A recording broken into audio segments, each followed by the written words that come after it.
ప్రభు నామంలో మరి సహోదరులకు అందరికీ కూడా వందనాలు చెల్లించుకుంటున్నాను.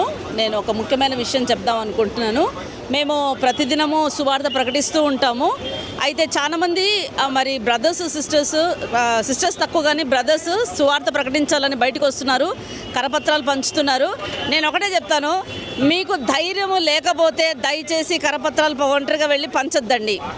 మీరు అలాగా మరి వాళ్ళు మతోన్మాదులు ఏదైతే వాళ్ళు బలవంతం పెడుతున్నారో దానికి మీరు లొంగి మీరు కరపత్రాలు చింపేయడము, బైబిల్స్ చింపడము, బొట్లు పెట్టుకోవడము, మరి వాళ్ళ దేవుళ్ళ పేర్లు ఎత్తడము, మోకరించి వాళ్ళు ముక్కు నేలకు రాయడము, ఇవన్నీ దయచేసి చేయొద్దండి. మీకు ధైర్యం లేకపోతే దయచేసి మీరు ఒక మంచి క్రైస్తవ జీవితాన్ని జీవించండి. ఎందుకంటే మనమే పత్రికలం, మనమే సువార్త, మన జీవితమే ఒక సువార్త.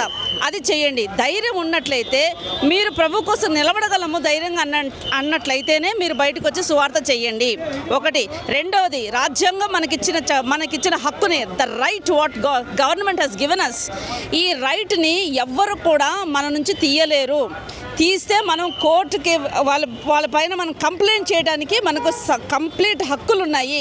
కాబట్టి దయచేసి మీ హక్కులు మీరు తెలుసుకోండి, ధైర్యంగా ఉండగలిగితే సువార్త చేయండి. లేదా మంచి క్రైస్తవ జీవితం, పరిశుద్ధమైన జీవితం, క్రీస్తుని పోలేని జీవితం, బైబిల్ జీవితాన్ని జీవించి చూపించండి. ఇదే నేను చెప్పాలనుకుంటున్నాను. Thank you.